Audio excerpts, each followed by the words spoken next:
Good morning and welcome. This is Sunrise Daily. I'm Ayo Makinde. Now, we've spoken so much about so many things, that we need to do to get the country working and get everyone interested in whatever it is that needs to be done. One major catalyst to all of this is to galvanize the economy in a way that the micro, small, and medium enterprises can at least be able to stand on their own 2 feet and be able to do some wonders for the country. Electricity is a major catalyst. But in a situation where some people are still having serious complaints about electricity supply in their area, you can wonder then, is it everywhere that people are complaining about electricity, especially from the level of the distribution companies, discos? Here's a sample of something that happened in Lagos. Surulere might be notable for sports and entertainment and daily attracts a lot of people. However, parts of the area can compete for a top spot on the list of electricity deficient zones in the country. So it's a common sight to find people start and run out of businesses in no time. And should anyone decide to brave the storm of poor electricity supply, the generator sets must work for longer hours. A few business owners try out other innovative means to stay afloat. But for Shegun, who repairs 40 generators, the situation is good for business.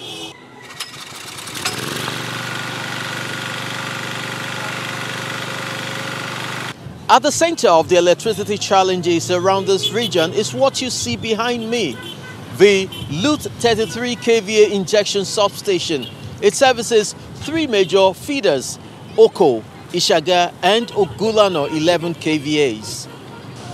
Not less than 200 streets are said to be affected by the epileptic supply, accompanied by outrageous bills for unmetered customers for years. And now the residents can take it no more.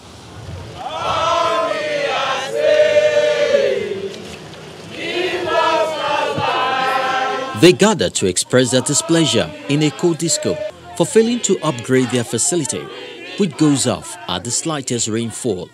They come up to tell you there is a breaker problem at Lut, there is a wire problem at Lut, and we ask ourselves, is it the responsibility of the customers to fix this problem or the problem of the Eco Electric to fix it? Believe me, we have lost confidence in Eco Electricity. As at when we visited, they had been out of supply for 4 days due to a downpour, an occurrence that has become their lot. So another rainfall today now, we are forward to another week before we continue. If another rainfall on Sunday now, we continue. Are we going like this? For over a decade, these residents connected to the Lut 33 kVA are powered by leftovers from Mushin district. And they are even more worried that the fate of a proposed substation at Rando Avenue hangs in the balance. The representative at the State House of Assembly, Honorable Desmond Elliott, corroborates the residents' claims, but adds that the Rando substation is on course. This project was a last year project, because I know the Speaker, Honorable Femi, and I, when we spoke, had already connected with government into making sure that happened. But because of COVID, there were a lot of ups and downs. What I'm gathering is that by the end of this year, we should be home and dry.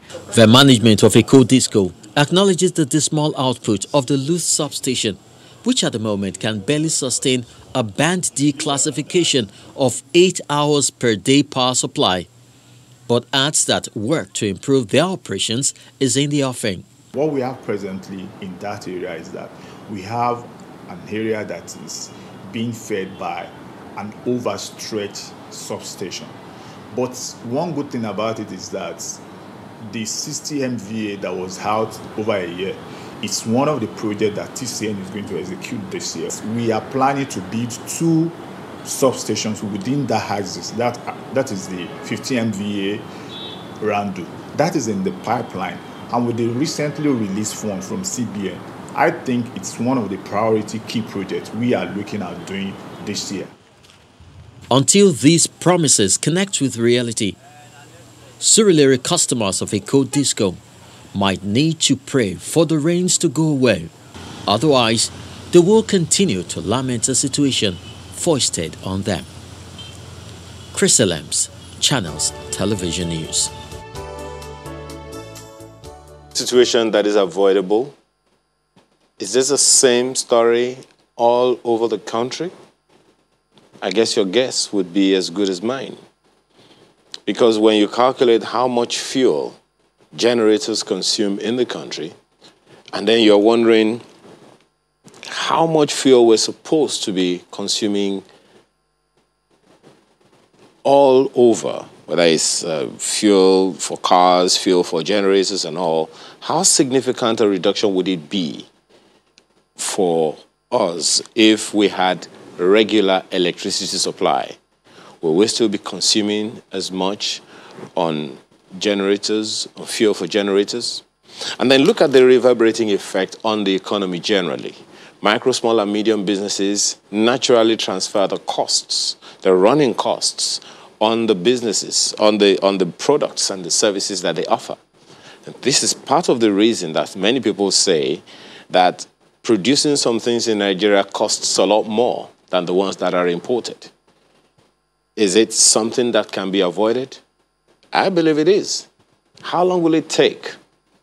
I guess that question is up to the government to answer. In the meantime, what are the papers saying about what you have done and what government has done? Let's take a look at the papers today. The Vanguard newspaper is the first, and it talks about, it leads with this one, every part of Nigeria bleeding. That's ascribed to Catholic bishops. One policeman shot as gunmen attack another police station in Abia. Suspected herdsmen attack communities in Anambra. Gunmen kill 2 policemen, 12 cows. Touch police post and vehicle in Akwa Ibom. That story is on page 5.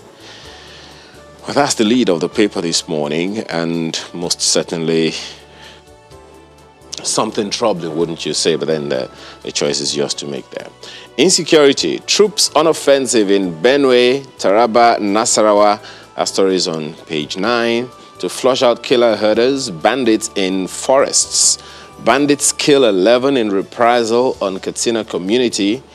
Gunmen kill community leader, wife, daughter-in-law in Kaduna.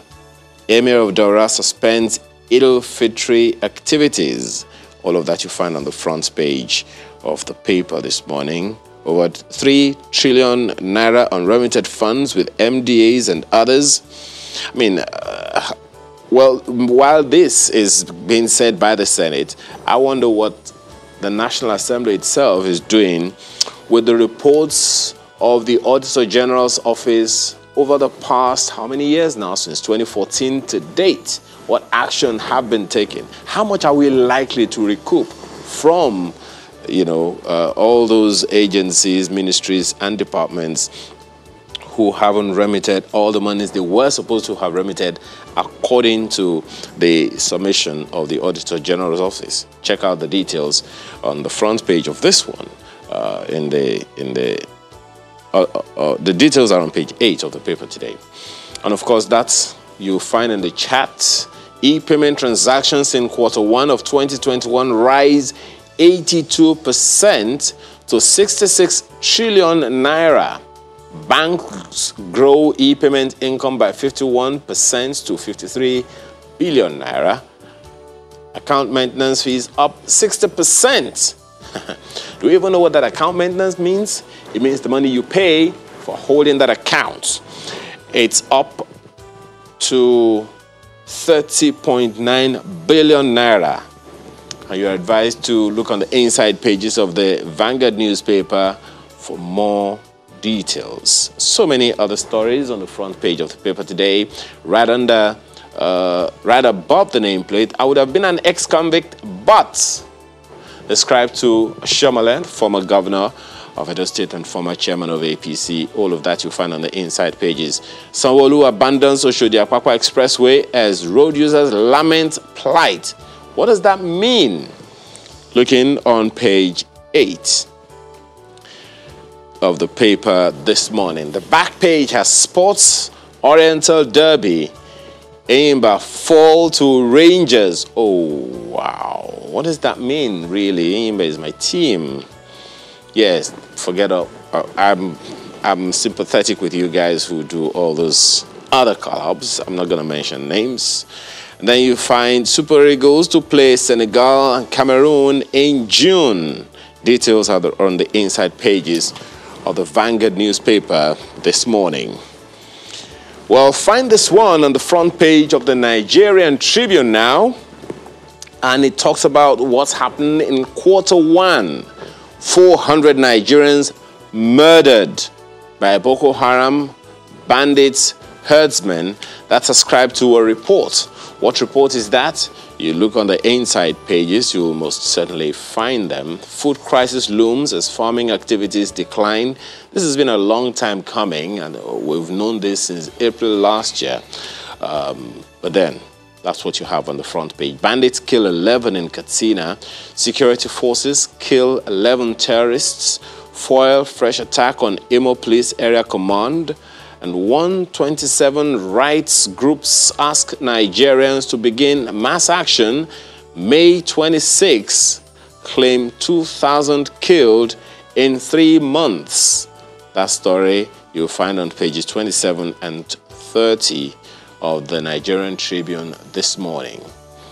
Well, you remember that story that made the rounds about the customs going to some shops in Ibadan, Oyo State?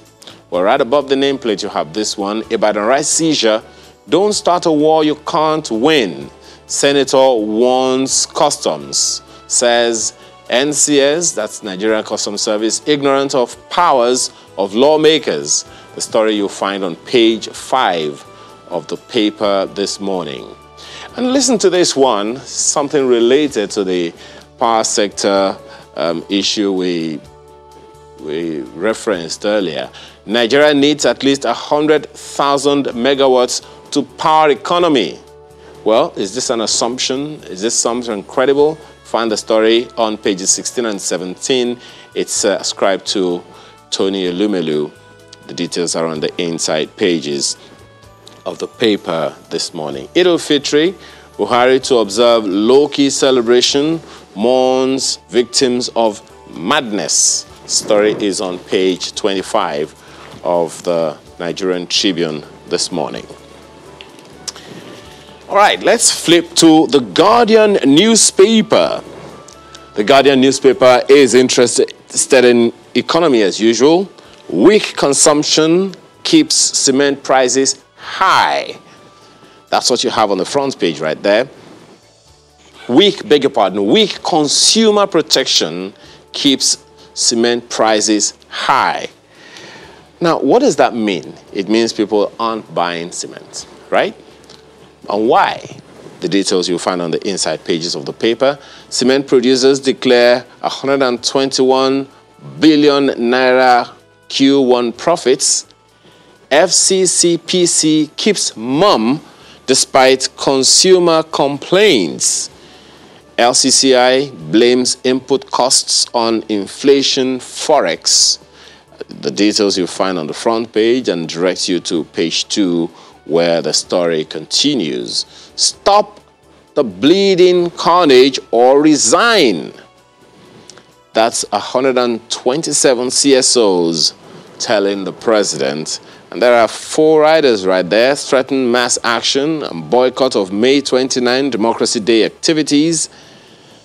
Gunmen invade police station in Abia, Akwa Ibom, kill 5 officers. Please begin search for stolen AK-47 rifles in rivers. And you also have ammunition-laden truck involved in lone accident in Anambra. In fact, that's quite interesting. A lone vehicle carrying a lot of ammunition and rounds of ammunition falls into a ditch and spills its contents. I'm waiting, and I bet you are as well, to find out where it's coming from and where it is going. That's what you have on the front page of the Vanguard newspaper this morning, along with so many others. You also have that story about 60 federal government agencies failed to remit 3 trillion naira revenue in 6 years. That's on page 4. Certainly, well, it's in parentheses. You may want to find out who said it. Earlier, we were informed that it's something ascribed to the Senate. You'll find out the details on page 4 of the Guardian newspaper this morning. Okay, let's flip to Abuja Inquirer this morning. And what is that telling us? It's really pretty much telling us about what's happening in the Federal Capital Territory. Uncertainty, tension, grip Abuja. Why? The writers tell us, give us some inkling. Okada security agents clash. Ignore claims of bandits infiltration. That's the police speaking there. We have beefed up security around schools, ascribed to FCTA, Federal Capital Territory Administration there, authority, beg your pardon. Police, Shiites clash, officer stabbed to death, all in the Federal Capital Territory. Certainly something that needs your attention, no doubt. The details you'll find on the inside pages. Check out more right there. We have this one. Insecurity, 2,000 Nigerians killed in Q1 of 2021. That is ascribed to 125 civil service organizations. Find the details.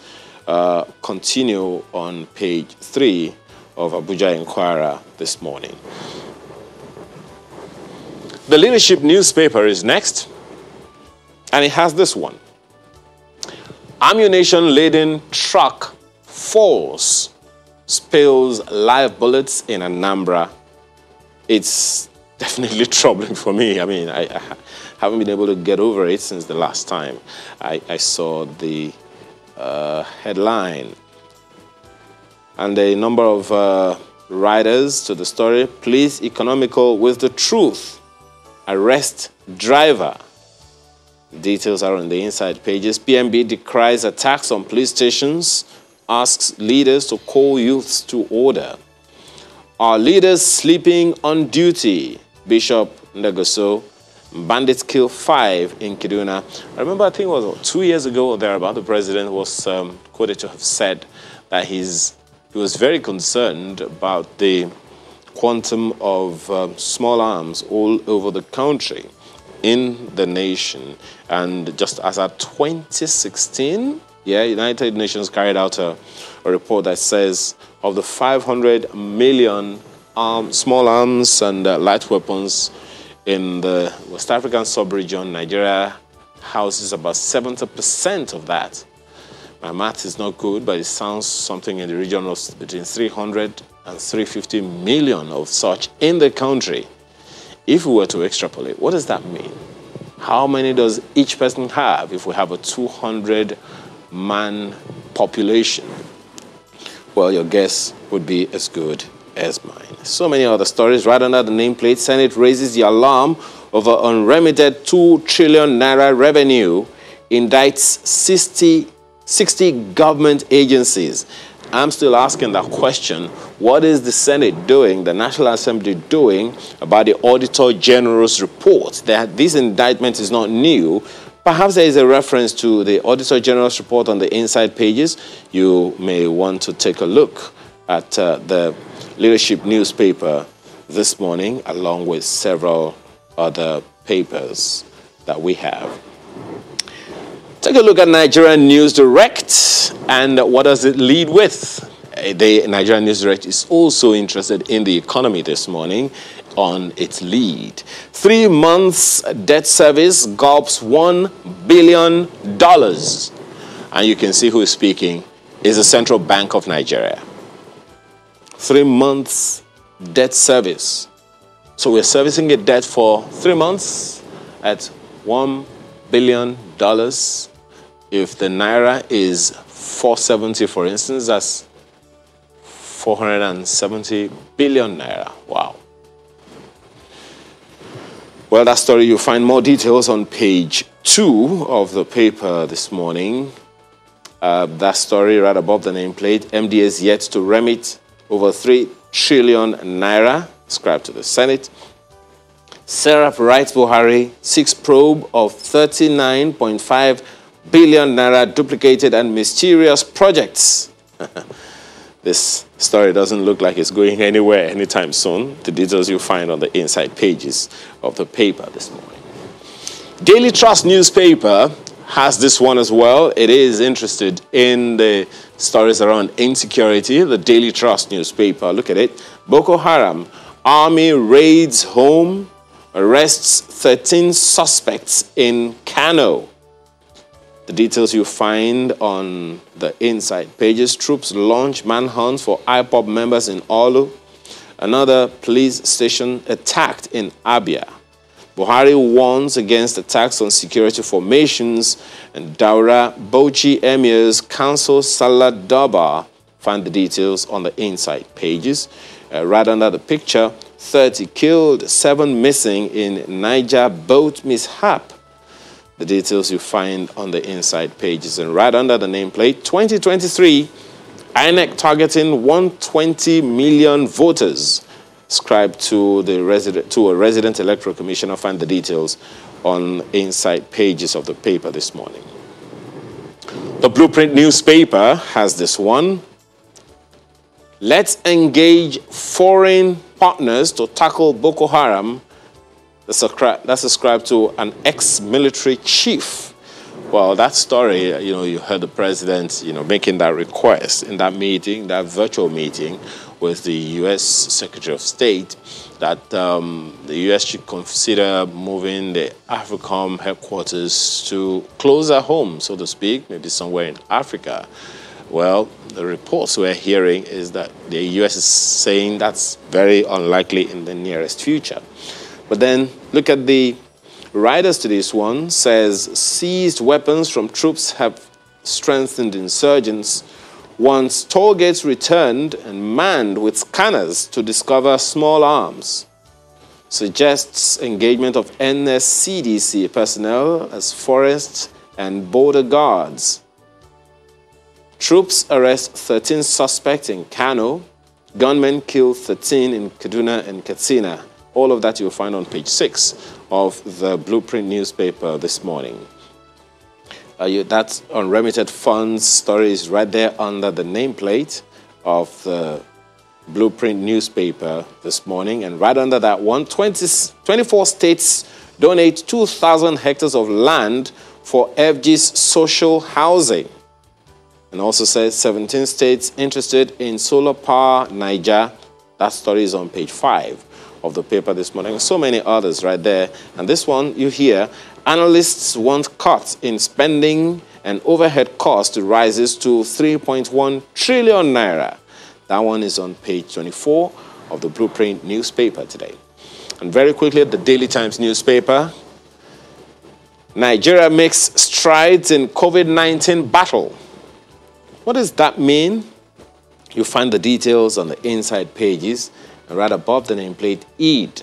Buhari bans visits from religious leaders and politicians and cautions youth against violence. So many other stories you'll find interesting on the front page of the paper this morning. And that brings us to the end of the papers this morning. We're back to take on the issues for the day. Do stay with us.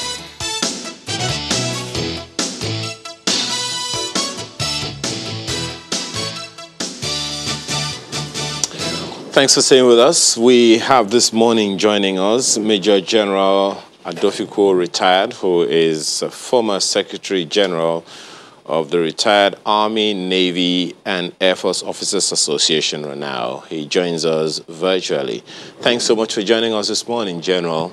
Well, one of the things that I find very disheartening this morning is what we find on the front page of one of the papers about a report, from the Bismarck-Ruwane-led organization that says about 400 Nigerians were murdered by Boko Haram and bandits as well as herdsmen between January and April this year. That is most troubling, wouldn't you say? Good morning, and thank you for inviting me to this conversation this morning. Good morning, Nigerians. And first of all, permit me to say that this time is a sad moment in our history. This time is a sad moment in our development. And first, let me correct that promotion you gave to me. I'm a retired major, not major general. And it's really heart-sinking to, be part of the history that is unfolding for Nigeria. Again, by the expressions in one of our notable scriptures, Christian scripture, the Bible, to be precise, it says, if the foundation is faulty, what can the righteous do? After independence, we inherited a setup, a societal setup that unconsciously we eroded the basic values that should have, grown the nation to the aspired heights we had thought. Let me just cite a very simple illustration. In the cities that began to subsequently develop, basic security sensitive and security related development processes like street names, house numberings, neighborhood checks were gradually off the scene. It got to a level where even the cartographic expression of Nigeria became gradually obliterated, not just from the school learning system, but even from the mental image of the average Nigerian. And to the point now that hundreds of people get killed and we operate as if nothing has happened. In my little way this morning, I'm wearing black because Nigeria is bleeding. I'm wearing black because there is a need for us to reestablish that understanding of nationhood, that understanding of nationality. So if you look at it from that perspective, it is more than the military combat solution, which is like our seeming last resort now. It is a thing for a complete, total review of our socio-cultural value system. And let us begin to think together as a nation, as a people, that look, what is in our hands is everybody's baby. And if we hold that onto it, the market woman will be concerned, the farmer will be concerned, the traditional ruler will be concerned, the politician will be concerned, and we will all look at it as a common problem, a common challenge, not just something where we wait for somebody to give us solutions. There is nobody, and I want to say this loud and clear, internal security matters never get solved by international intervention. Rather, they help either to postpone or accentuate whatever is on ground for you.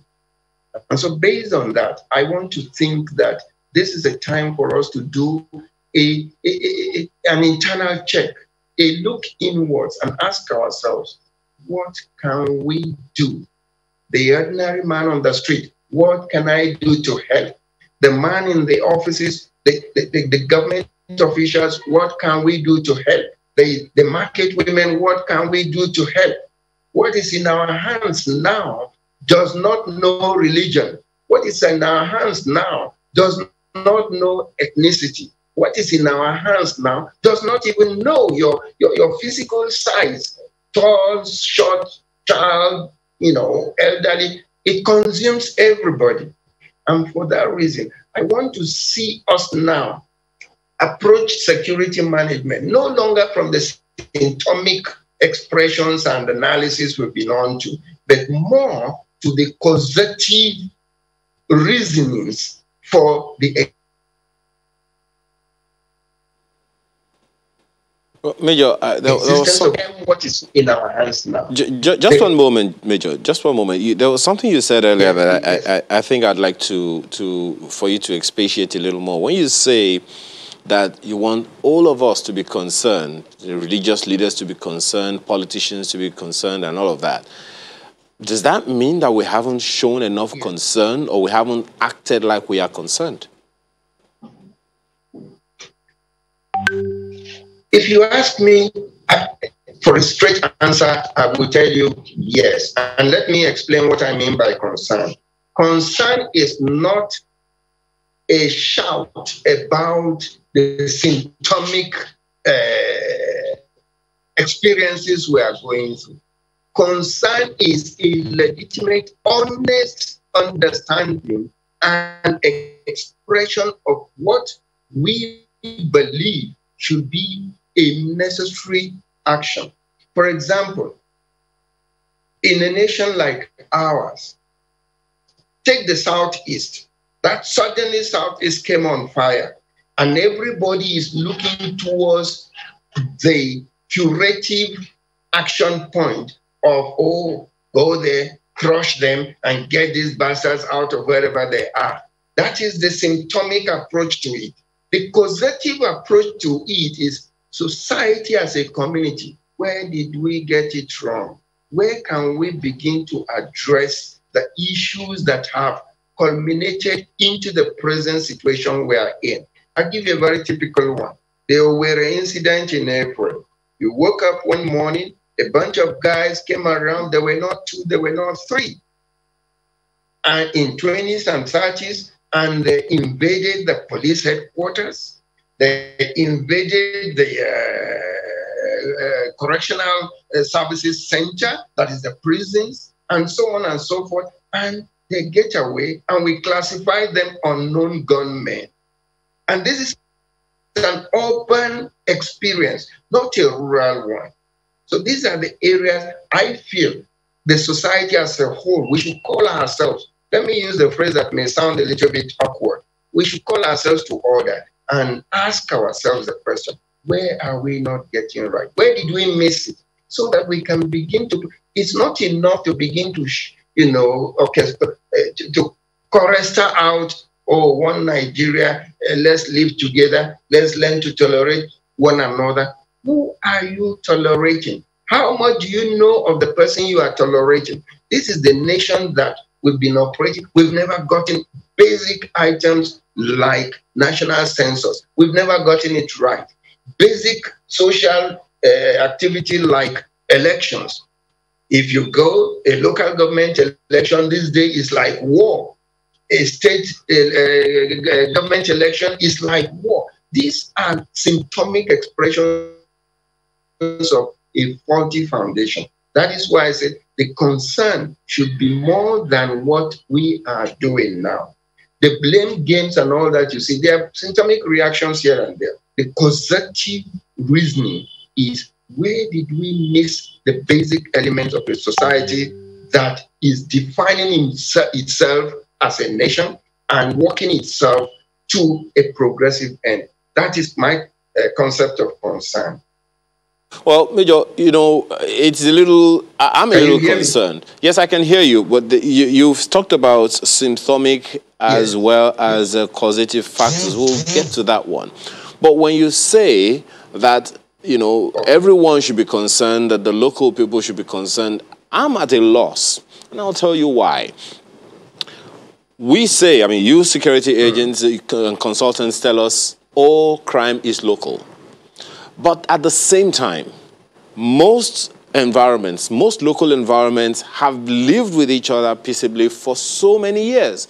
Just over the weekend, for instance, we had a conversation with a visiting professor from the US, and he said he went to a very remote part of Oyo town, which he calls Oyoile, and that he was living among, guess who?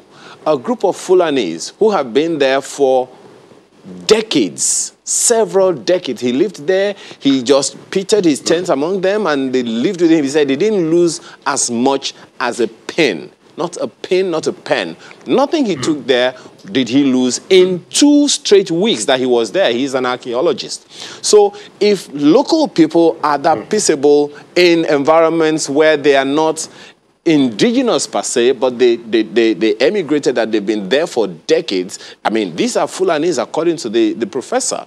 And we have pockets of such experiences all over the nation. So when you talk about causative factors, exactly what can we say are the causative factors? Because it will seem like, on the one hand, most locals live peaceably together.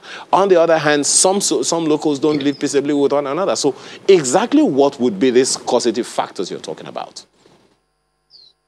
Now, when I talk about causative factors, I want to tell you demographically that an adult in Nigeria, 40 years and below now, does not have the geographical consciousness of the space called Nigeria in his mind. Why is that so?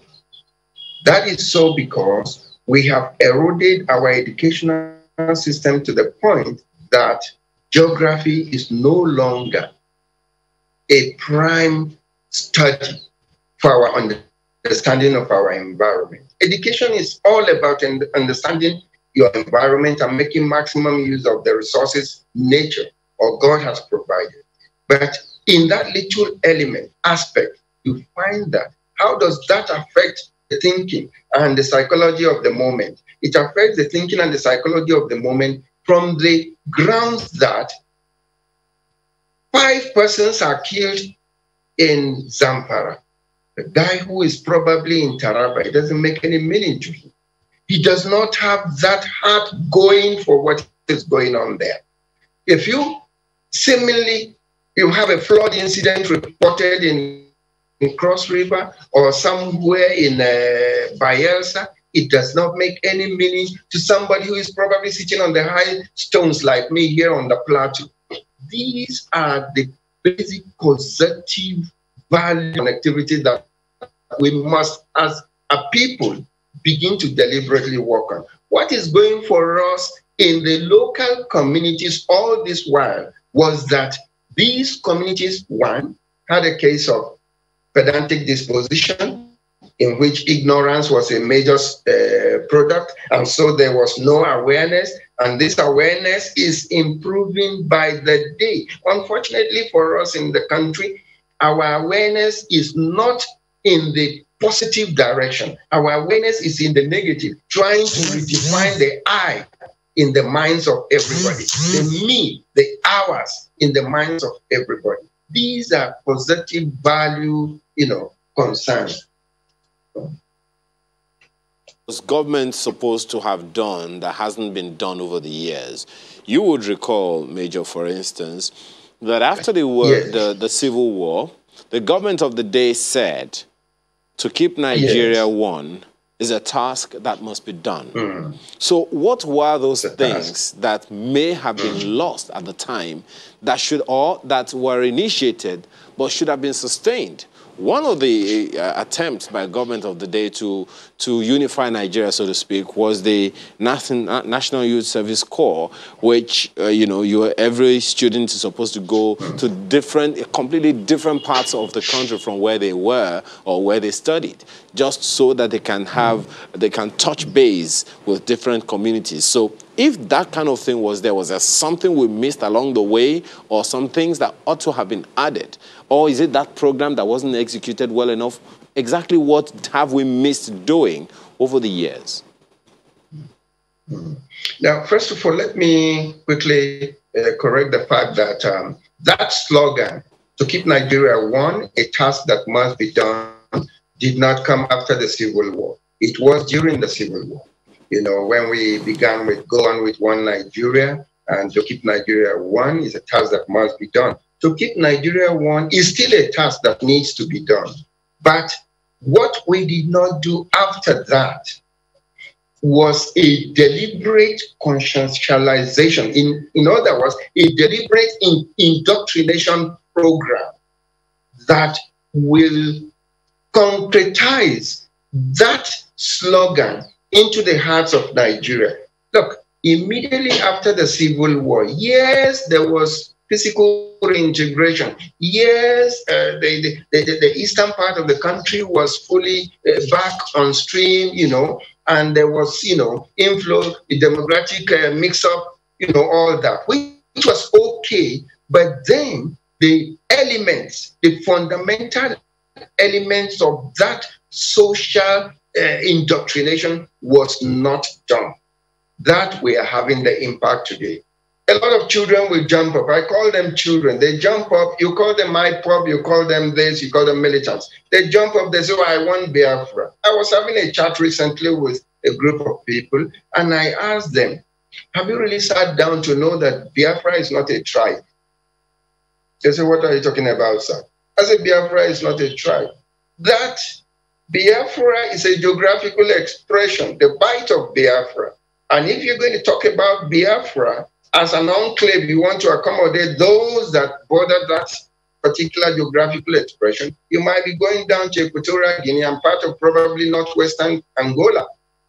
But all the same, the truth of the matter is that there were the elements that caused that civil war. Those elements, we never brought them to the fore for discussion. We never brought them to the fore for correction, as the case might be. And so we continue to polish an already distorted foundation. That is what I mean by a causative reasoning. We need to go back. If you can hear the language that is going on now, it is still a reflection. I cite an illustration that is probably may not be too conversant to you, the younger generation. What was it? In 1966, the first reaction was that Araba, let us divide Nigeria. Again, we got a military government that wanted us to run Nigeria as a unitary outfit. We turned around, we said, no. Araba will not hold. When the Biafran and Bruhaha came up, we said, no. Araba will not hold. Let us stay together. 25 years, I would say 30 years after the Civil War, that same seeming experience of 1966 manifested itself. Suddenly, a group of fellows from Kano jumped up one morning and said they gave until October 1, certain section of the country should vacate. Vacate where? We are singing the same language. And that is why I feel that look, there is a need for us to get out of this symptomic approach. Rather than deal with the issues as they are coming, let us sit down and say, look, where did we miss it? Nigeria is not an accident. By the divine understanding and by even the geographical understanding, Nigeria is not an accident. There is no aspect of Nigeria that, if you want economically, that is poor. Every state, every portion of this country has a potential of becoming great. But the way it has been packaged by the Almighty Creator, this greatness can only come up when we work together. Now, you want to talk about the causative element. Let me give you another one that will touch you. It is not today that we know that the management of our boundaries, the physical management of our boundaries, have been deficient for long.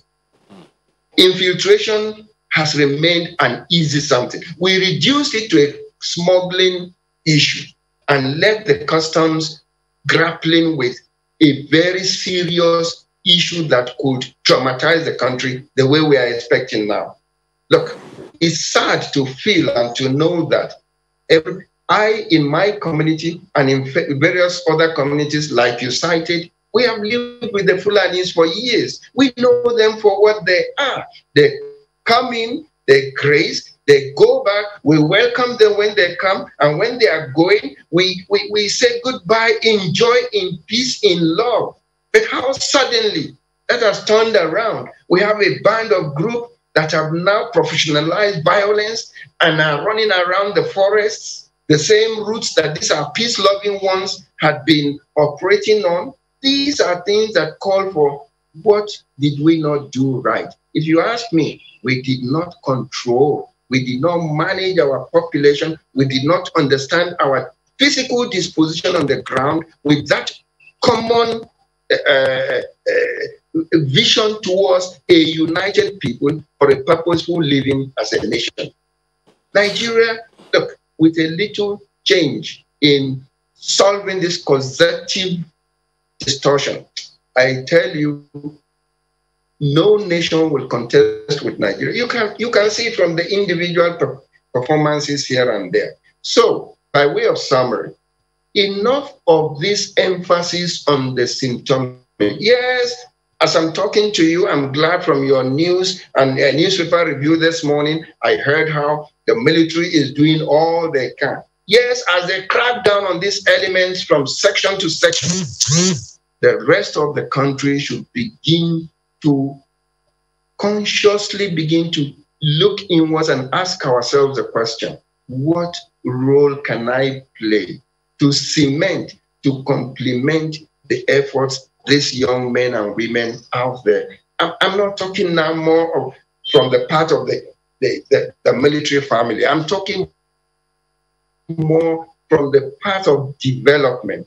What role can we play? How can we improve our development? Look, like I keep saying this. If you travel to a place like Menchika, which I had lived as a youth, or you go to a place like Gomborungala, these are border towns. If you go to those areas in the northeast, you will not believe you are still in the Nigeria you see on TV in Lagos. You will not believe you are still in the Nigeria you see in Ibadan. You will not believe you are still in the Nigeria you see in Abuja. These are fundamental causative issues. We should have a definite program for a kind of, like somebody put it in one of your discussions recently. He said, we have lacked harmonized development program. In the United States, for example, if you fly from New York on the East Coast to Los Angeles on the West Coast, you will notice that the states you go through, there is a semblance. It may not be equal, but there is a semblance of a common structure. The depth of the development of that may differ, but that semblance would be there. Do we have that today? Yes, General, Major, it would seem like we are a very long way from the ideal that you are talking about, but most certainly we seem to be on the way there. I don't know if you agree with that one, but there are a number of other issues that I'd like to take you up on. Only we'll do that after this break.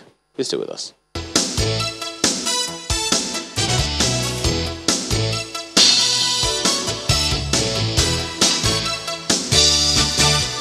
Major Gabriel Adiofiku is still with us this morning. Thank you so much for staying with us.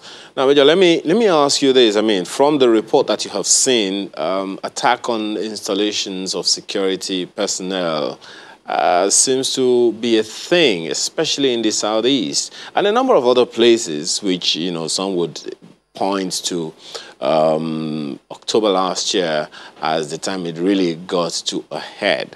Now, when we first of all, what's your take on that one?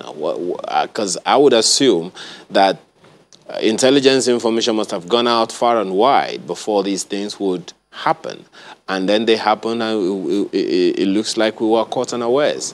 What's your take on that?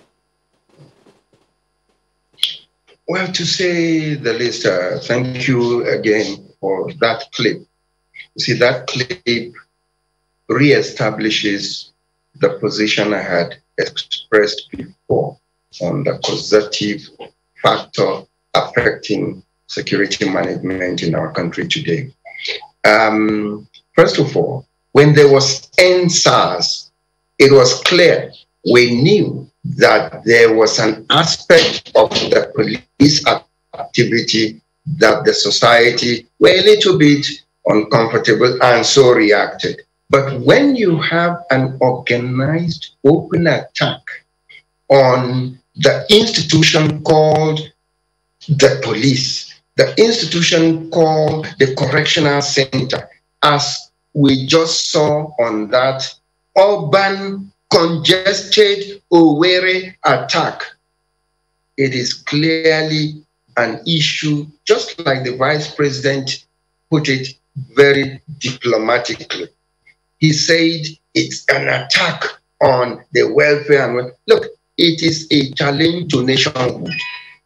It is a challenge to our existence as a people in the 21st century. If you replace the police with what? If you replace the armed forces with what? If you begin to attack those that are supposed and are constitutionally established to protect you and give you the desired favorable environment to conduct the art of living, then of course you are not, what you are looking for is anarchy. What you are looking for, to say the least, is a non-existent society. However, permit me to say that that incident in Owerri is not just dangerous, it's a thing that it has placed us on a very precarious pedestrian in the development process of this country. Can you believe it? Looking at that crowd there, I call them a crowd of such persons came in so many vehicles, attacked, and you still call them unknown gunmen. They took a route, nobody traced where they came from, nobody traced where they went to, what routes they passed. I give you a very simple illustration of what I'm talking about. Sometime way back in the early 80s, we were in UK, and there was an incident in London, a robbery on the street, and the guy vanished. Then there weren't closed circuit TV, CCTVs and all that. And in the course of, investigation, one of the policemen doing what you call scene checks was called over by an old lady in her, house upstairs on the balcony. He said, hey, you guys doing some investigation on that? They said, yes, that incident. She said, yes. Said, come, I got something for you.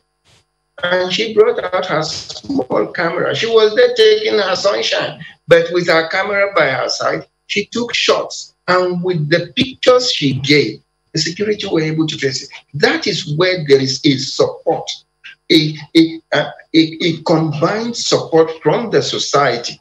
Go to that scene where that incident took place. Ask anybody there, can you even describe one of those guys who was jumping into the pickup and jumping down? And they will tell you, some will tell you he's as short as anything. Some will tell you he's as tall. Because we have not been consensualized, that is, our sense of security has not been developed as a society to understand that. And I think on one of your programs, I did cite another illustration when I stepped over from Mubi into one of the local communities in the Cameroons, a few kilometers away from our boundary, and within 30 minutes, the local head of the gendarmes was able to come to me and ask, sorry, we hear you've been here for about an hour or so.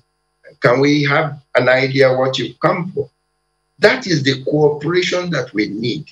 Many would say, no, that you are imposing, you are frustrating on the fundamental right. The fundamental rights of everybody borders, it borders on the existential requirements of everybody.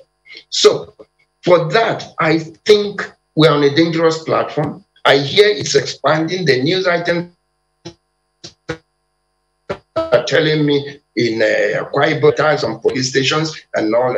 NSAS is a different piece of cake. They came up clearly to tell us what it was all about. But this one now, for me, is nothing but a drive towards anarchy and must be crushed as urgently as we can and with all the capacity we need to put an end to it.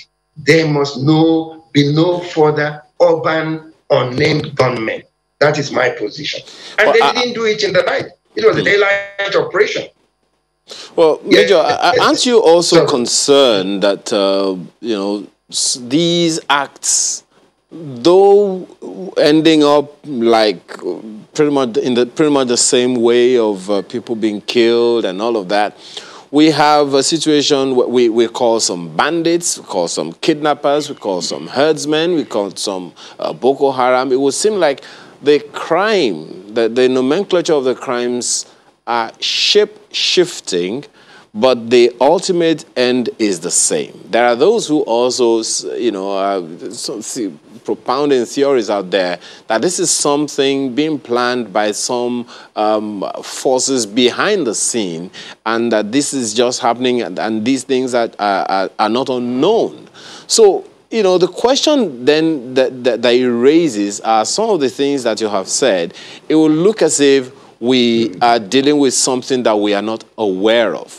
Meanwhile, part of the causative factors that you talked about, governors, even the federal government have said that one of the things responsible for the situation we have on our hands is unemployment. So I'm wondering how all of these things that you have talked about, harmonize into the economic gains or losses that have come as a result of this insecurity. Okay. Yeah. Now that you've talked about unemployment, let me give you my side of it that not many have discussed. Way back some 35 years ago when I was an undergraduate and, graduating from the university after my first degree, I had 6 employment opportunities. And I knew that was not good. Why was it not good? It was not good because it was clear to me that the society may not sustain that stride. I had 6 employment opportunities.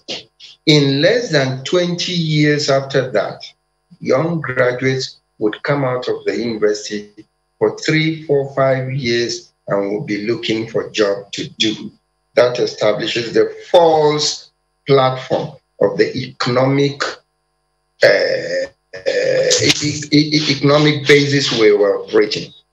2, this is a country where there is no statistical culture, to the point that there is a test when I do management training for very senior executives. There is a test I give to people whom I feel have come into the hall with a highly inflated impression of themselves. I put it this way. I ask them, please, how many of us in this auditorium have written records, inventory of the items in our homes? My brother, out of 100, I have never had more than 2. You're going to ask me, what has that got to do with our present security situation? The fellow who cannot manage a few is now managing trillions in terms of economic definition.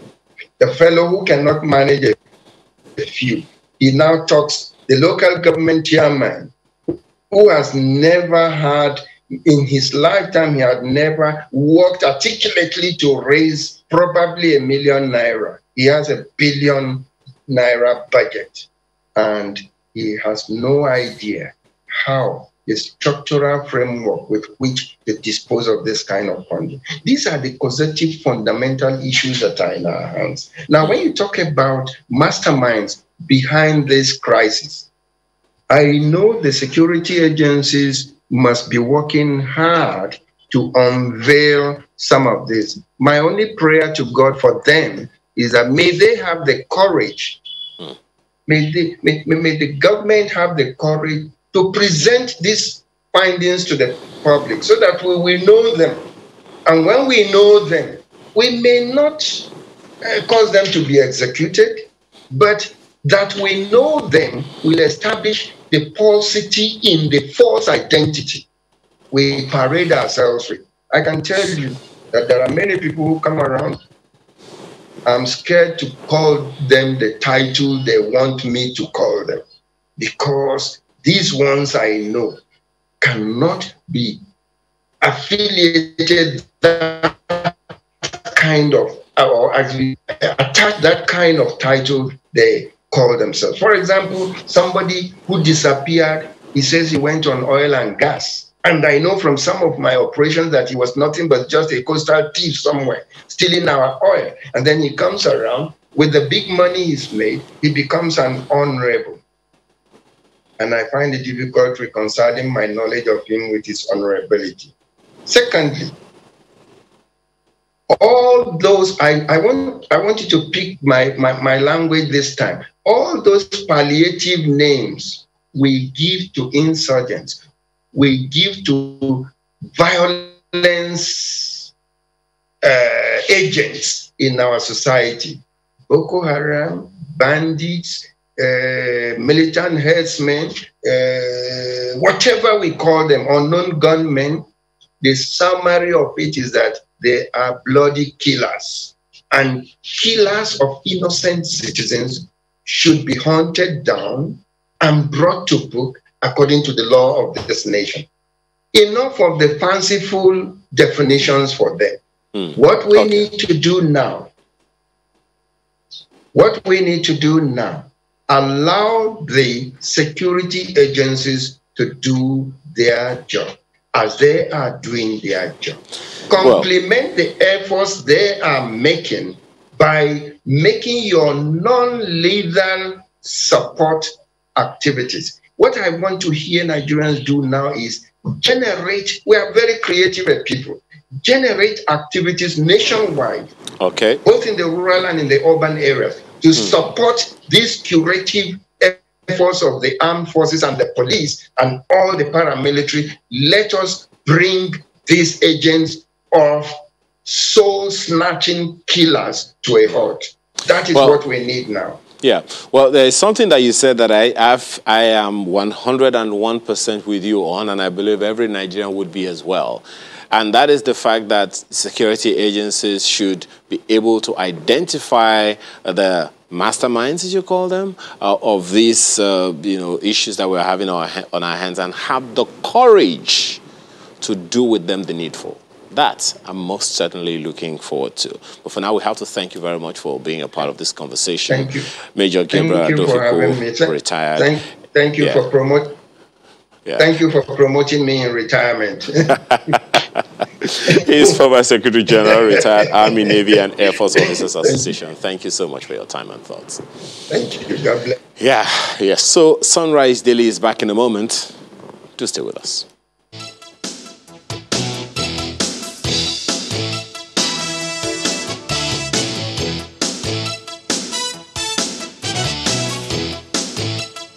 Well, that partnership is a long time coming.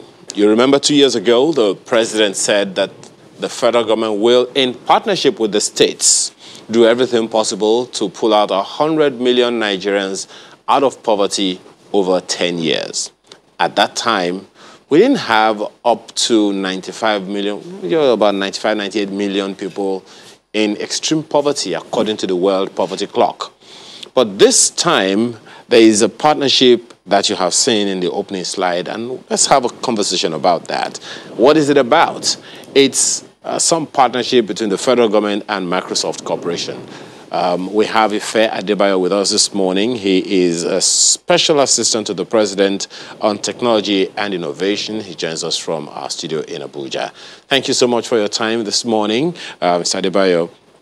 Could you give us a background into this and where we are and how confident should people be? Thank you for having me. So the background, I think, dates back to about 4 years ago when the vice president first had the first initial meeting with Microsoft.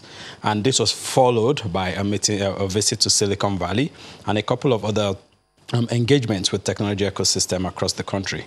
And then the culmination of it was the meeting of the vice president with the Microsoft president in January of this year, where they had a conversation on the role that Microsoft can play in supporting the technology ecosystem in Nigeria and in, of course, providing job opportunities for Nigerians. From that meeting, from the conversations, the engagement of various government agencies and engagement with the Microsoft team, the announcement that you're speaking about happened about a partnership across three core pillars: connectivity, skills development, and digital transformation. Sounds like a good idea. Perhaps a question to come next would be, do we even have an idea as a country how many people are in the core sector? How many people are active? You are not unaware of the efforts by a good number of youths in Nigeria upskilling themselves and producing products, digital products that are now worth hundreds of millions, if not hundreds of billions of naira already. And I'm pretty sure there are so many people like that spread all over the 6 geopolitical regions of the country. So have we been able in any way to identify these categories of people and consequently be able to say, okay, these are the direct beneficiaries, you know, without prejudice to the number of jobs that this project is targeting? So that's a very good question, because one of the first things that the government of President Buhari did when we came in 2015, led, of course, by the Vice President, who is the chairman of the Economic Forum, of the Economic Council, was to do a sort of an innovation mapping, and we looked at the whole country, the 6 geopolitical zones. We engaged with the various states, and we were able to group the states into various stages of innovation and technology engagement readiness. So there were the states that were in the nascent stage. These are the states that have not really embraced innovation, that have not really embraced the use of technology, and there was not a lot of activity happening. While there were the states that were in the semi-active stage, which you could see a bit of action going on, you could see a bit of interest. Then we have the states that were innovation-ready states, like Lagos, for example, like Abuja, for example, innovation-ready. So we're able to categorize and group these states, and this helped us to be able to define the sort of intervention that each region and each state was going to require. So over the last few years, we've been able to engage directly with all these states. What you will find is that Nigeria's internet penetration is actually quite high. We have over 80 million Nigerians that actively use digital devices, right, already. So the question is, how do you move from just the use of digital devices to the actual use of these digital devices for productivity, to be able to use it positively? And so we've engaged with a lot of people. We've engaged with local technology companies, international technology companies, people within the big tech companies. In the last 4 or 5 years, you'll find that the interest by big tech has even been has continued to increase with the visit to Nigeria of the Google CEO Sundar Pichai, the visit of the Facebook founder, Mark Zuckerberg, the meeting of the Vice President of Microsoft President in January, the visit of IBM, and a couple of all these other guys. All these are pointers to the fact that these guys now see that there is a direct interest of government in this sector. We are stratifying and analyzing what the various interventions and the various projects that will need to be done within each space is, and we're able to then engage directly based on the specific needs of each state. Well, still talking about that, we have had a lot of talk about the right of way and all of that, you know, between states, and that conversation seems unending. But then, just as you talked about the tech readiness of one state as opposed to that of others, it would seem like we're a long way away from you know, equitable distribution of wealth, so to speak, in the infrastructure that we have. Now, in terms of the readiness or inadequate readiness of the states, what needs to be done across all of these regions? Because from this project, I'll come to the question of how this partnership is going to be executed, but what is the level of readiness of all the 6 geopolitical zones, and what kind of networking arrangement are we looking at, or cooperative arrangement are we looking at, that would give us a long-term benefit as opposed to a short-term, it's here now, let's take advantage? So I think the first thing we need to understand, and this I can tell you from experience, from engaging across the various regions, is that one of the foundations that is required is engagement with institutions of higher learning. And you will find that in almost every state you go to in Nigeria, you are going to be surprised at what people are doing in technology within institutions of higher learning. For example, when you speak of a state like Borno, you wonder, what is going to be happening here. But I visited Borno and I saw young boys building drones. I saw young boys building IoT devices that could be used as walking sticks and all of that. So that conversation, I had that conversation with the vice president, and he said something that struck me. And he said, Ife, there is no shortage of skills. There's only a shortage of opportunities. So we have to give more opportunities to all these guys within all these spaces. And that's what we've done so far. On the issue of broadband connectivity across the states and the readiness across the states tied to right-of-way, the Minister of Communications and Digital Economy, Dr. Isa Ali Pantami, has actually been driving this in partnership with the Vice President, and we recently came up with a national broadband policy, which gives the right to build relevant infrastructure, digital infrastructure, broadband infrastructure across every state, which now takes us to the issue of the right-of-way. The Vice President, as the chairman of the National Economic Council, that has all the governors, of course, has been driving engagement with the state governments to let them understand that charging huge costs up front for broadband infrastructure, for right-of-way for broadband infrastructure, may give you some money in the interim, but then it doesn't help the overall economy in the long term, because then there's discouragement. The infrastructure companies have heavy initial costs and then pass that on to the end user, and then it also reduces the speed at which they can operate. But if you bring down your right-of-way charges, which a lot of the states have done, and some have even totally removed it, removed the cost of right-of-way, like Ekiti and like Ekiti State and Edo State, for example. A state like Lagos has been very supportive, has partnered with a lot of the infrastructure companies to give them free use of their right-of-way, and that's why you see a space like Yaba in Lagos was able to boom with digital technology, because the state government partnered with infrastructure companies and gave them all the support they needed. So are we where we need to be yet? No, because not every state is on board yet, but so many of the states are already bringing down these costs and are engaging to ensure that this becomes a national achievement. Well, I have 1 minute to break, Mr. Ifedayo, but Mr. Adedayo. But before we, can you at least begin to tell us the plan for taking people engaged? What's the plan? What's the mode of operation for this partnership between the federal government and Microsoft Corporation?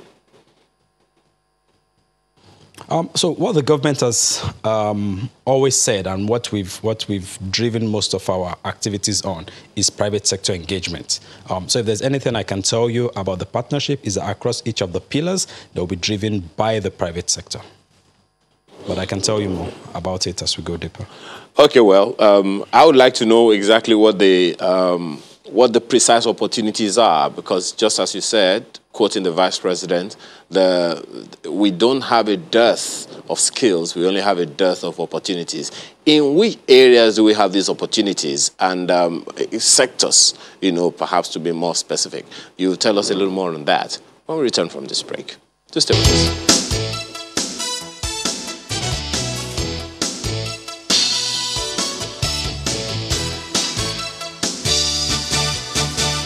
Thanks for staying with us. Mr. Ife Adebayo, Special Assistant to the President on Technology and Innovation, is still with us in our Abuja studio. So talk to us about what the plan is to operationalize this partnership. You said it's going to be private sector driven. We are looking at diversifying the Nigerian economy, and a lot is being done by the Office of the Vice President on agriculture and so many other things like that.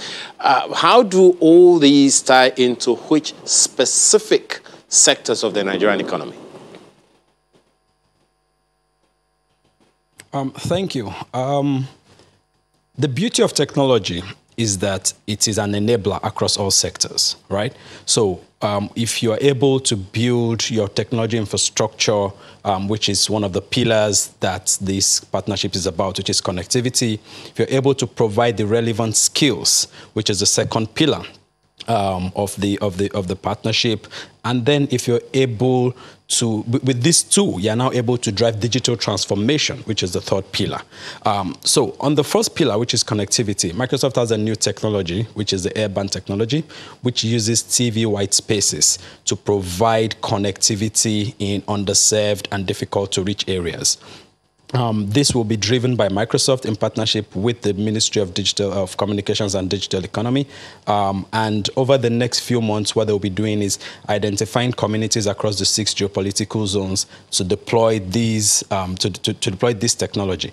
And not just deploying the technology, but then layering required social services on the technology. So what you will find is that over the next few months, when these communities are identified and this technology is deployed, we'll be deploying services around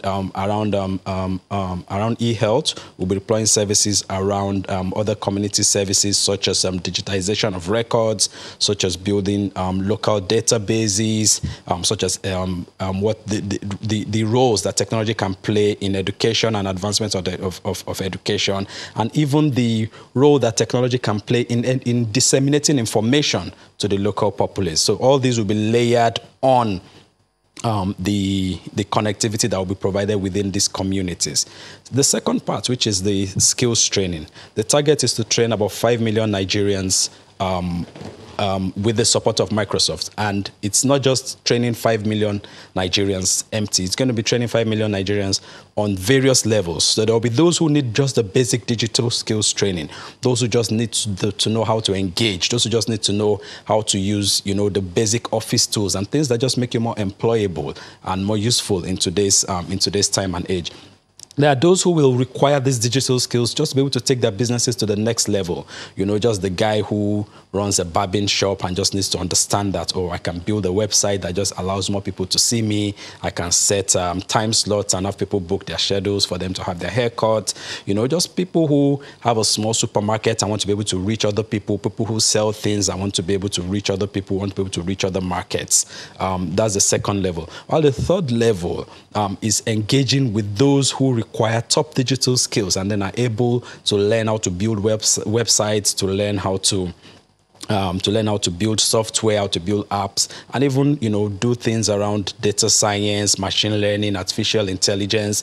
All these are going to be driven with the support of Microsoft, and everybody will have an opportunity to depend on where you fit within the plan. While the third is digital transformation, and when you have the initial two that I've spoken about, the next is how can you maximize its usage, and we'll be starting with government. Microsoft is engaging with the EFCC on how to on supporting the good work that the EFCC is already doing on anti-corruption, but giving them additional technology tools that they can use to block loopholes and to also drive the anti-corruption drive of Mr. President and Mr. Vice President. And the final one is engagement with the Institute for Cultural orientation on how we can digitize and preserve Nigeria's languages, starting up with the 3 main languages of Yoruba, Igbo, and Hausa. Well, 3 things very, very quickly, if you can take them in one breath. I don't know how. One, you say it's going to be private sector driven. How will this selection of the private sector engagement, how is it going to go? Secondly, the 5 million people that are going to be trained and given capacity to do better with their lives, how are they going to be selected? And what's the timeline? What's the duration of this project? So the private sector engagement is strictly driven by the Microsoft team. So what the federal government is doing is providing support to Microsoft as a player within the space, right? So the Microsoft team determines who their partners are. They determine who the implementation partners are who are going to drive these projects as we go along.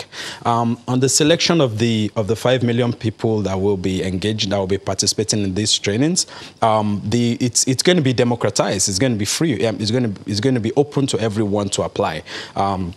The Microsoft team is engaging with the National Information Technology Development Agency. They're also having conversations with the Federal Ministry of Communications and Digital Economy and the Federal Ministry of Youth and Sports Development on the various options that will be available to people.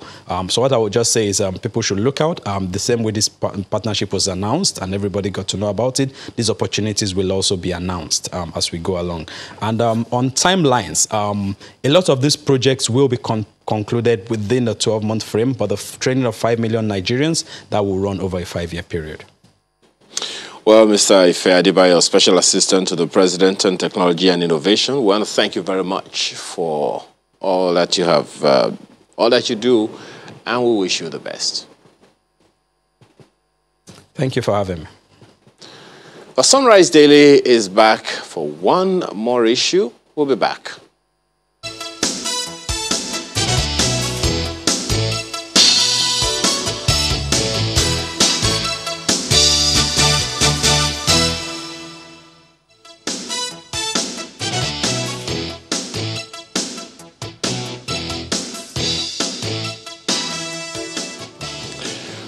Well, thank you for staying with us. Shaibu Maje joins us this morning. He's chairman of Suleja Local Government and he's also chairman Interim Management Committee of Algon. Thanks for joining us this morning. Let me ask you this straight away. Many people say, well, the facts obvious from all that's available to us in public domain is many states are facing cash crunch. Do you agree? Yeah, good morning. To some extent, I agree with you. So many states are facing financial problem due to the economic of the country, and also the local government council that we have in Nigeria, that is 774 local government, are also facing a financial issue due to the lack of autonomy and some challenges affecting the local government from the source, that is from the FAC. Well, what do you think is responsible? I mean, it would seem like the Constitution is clear about how the local governments should be administered. They have their own executive, legislature, and judiciary, but it would seem like that's not happening right now. Exactly what do you think is responsible for the local governments not being autonomous? Yeah, that is one of the problems facing the local government, and also it also affects, it's also the reason why we're having so many security challenges in the country. Lack of local government and autonomy in Nigeria is seriously affecting the country generally in all aspects, not just security issues. If local government were given full autonomy to operate, just like the Constitution, I believe so many challenges will be tackled at the grassroots, because local government administration are the closest to the people. They are the closest to the grassroots. They live with the people at all the time. But because of lack of full autonomy and lack of resources at the local government level, you will find out in most time there are challenges of security that the executive chairman or the executive at the local government, they lack funds to tackle those challenges. But the question I ask you is, why are they not autonomous at this time? The Constitution makes it clear that they ought to be autonomous. What kind of engagements are we having with the Houses of Assembly to ensure that the executive of each state does the needful, which is to ensure that local governments are autonomous? Yeah, the National Assembly has done their own part on the issue of autonomous, but there are some states, you know, 2/3 of the state in the country have, the state assembly of the country has to also allow the local government to operate fully. But in this case, so many states or so many governors don't want to allow the local government to operate fully. But in some states, presently, there are some governors that allow the chairman to have full control of their resources, even though there is a joint account. But whenever there is FAC at the end of the month, the allocations of local government go to the joint account. Then those governors allow the local government to decide on what to do with their funds. So we call it a partial autonomy.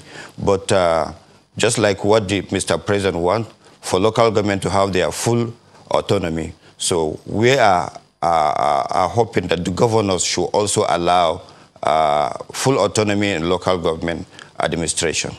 No, my question, Mr. Maje, is the state houses of assembly have representation from every local government. What kind of engagement are the members there having with their constituents at their local governments where they came from? They came from local governments to represent their people in the State House of Assembly. So if is it that the local governments themselves do not want to be autonomous, or that the members of the State Houses of Assembly are not representing their people the way they ought? What kind of questions are we asking these members of the State Houses of Assembly? That is exactly what I'm talking about. Just like you said, the State Assembly members came from each local government. So they are supposed to support the issues of local government autonomy. But what is happening at various State Assembly, you find out that the members of the State Assembly don't want to allow the local government to function well, because you know, the Constitution allows the State Assembly to regulate the laws in the local government. So what we are seeking as a local government is for the State Assembly to allow to represent their constituents, to represent their local government by allowing the autonomy to function. Well, let me ask you, do you think the State Houses of Assembly would agree with you that lack of autonomy for local government administrations in their various states is partly responsible for insecurity in the state? Yes. Lack of autonomy in our various local government or in the country, local government autonomy, is part of the reason why today we are facing so many security challenges. Just like I said earlier on, if local government are given full autonomy, the executives and also the local government legislatures, they will be able to come together and use the resources available to them to tackle the security challenges and other problem that is facing people at the grassroots. Now, in the event that it happens that you know, the State Houses of Assembly do not do the needful, and some governors, as you say, do not still agree that local governments ought to be autonomous, what is the last position of Algon? What will Algon do? Yeah, I think our position, very soon we're going to take action also, just like what is happening at the judiciary and the State Assembly right now. They have a right for their own autonomy, but some governors have denied them, even though discussion is been on for them to resolve issues of their autonomy, that is the judiciary and also the State Assembly. Algon will also work with the Nolge representative or the Nolge executive and also the labor to see how they can come together for local government to have their own autonomy. Is this coming together pointing in the way of an industrial action? It can lead to that, but I'm not praying for that to happen. I believe if we start our own discussion, we'll be able to sort it out amicably without going for any industrial action. Has any conversation started with the state governors? Because there are so many governors. Presently, there are governors that have given autonomy to their own state. For example, my own state, since my governor came into power in 2015, he has never interfered with local government funds. He allows us to operate the way we want. He only supervises us so that to make sure the funds available to local government in Niger State have been utilized properly. Okay. Well, Mr. Maje, just give me a few minutes to take a few messages. We'll be right back to continue this conversation.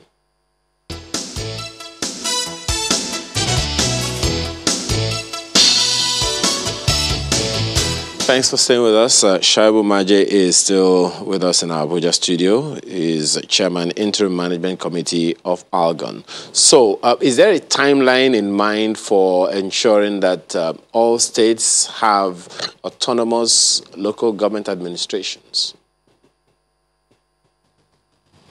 For now, we in Algon, we have not decided that yet because of the little challenges we're having on the leadership in Algon.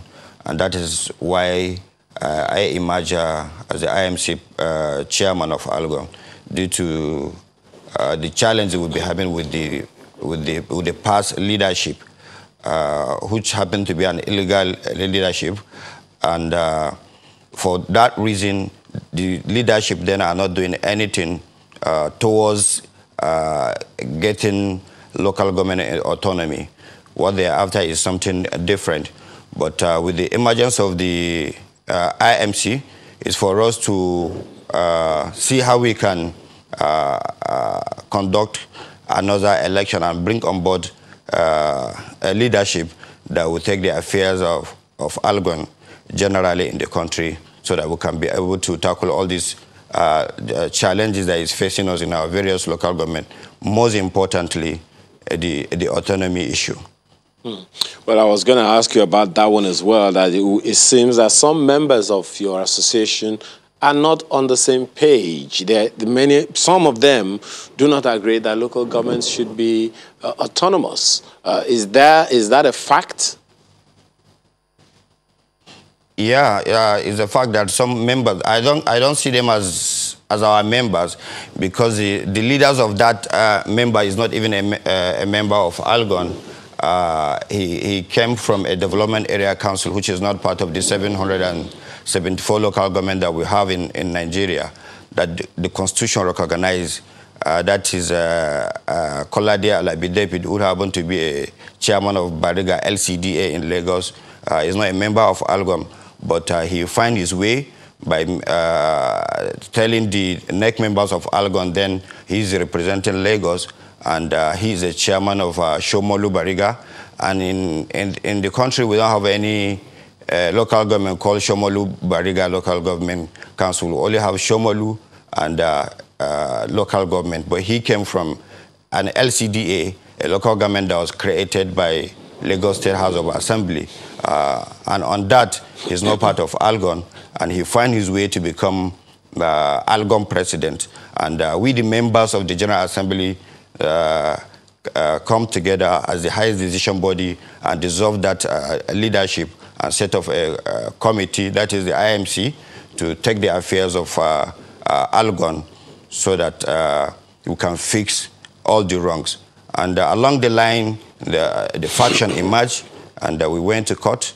And at the end, we have an interim injunction, that is an order that stopped Kolade Alabi David and his led faction from parading themselves as Algon leadership, and also directed the inauguration of the interim management committee to take the affairs of Algon, pending determination of the main suit in the court. So presently, we are on board. We are the Algon leadership now, and we have about 6 months to conduct another election so that we can bring on board another new, leadership that will take the affairs of Algon.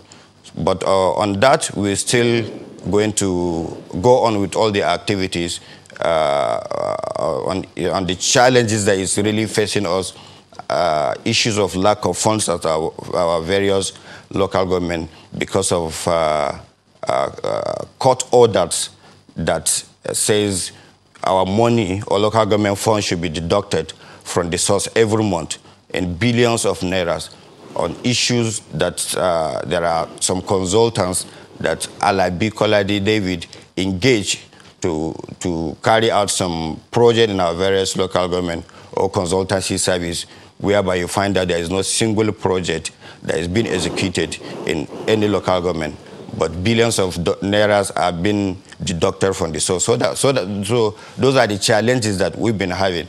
They are only after conniving with consultants and contractors on how to steal local government from the source using court orders, going to court and connive with their own lawyers so that they can get court order for them to get local government funds being deducted. So you find out at every end of the month, local government money has been deducted from the source, and the amount that is supposed to get to the local government council is not.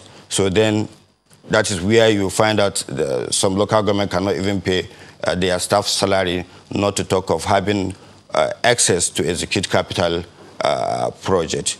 So, but very soon we are going to tackle all those challenges, and everything will come back to normal. Then we'll have a timeline on how we are going to talk about this issue of autonomy and all that.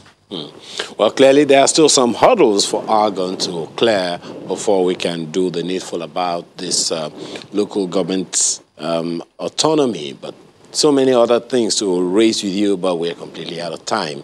So we have to thank you very much for being a part of this conversation. This morning, Shaibu Maje is Chairman, Suleja Local Government Area, as well as Chairman, Interim Management Committee of Argon. Thank you so much for your time and thoughts this morning. Thank you for having me. Thank you.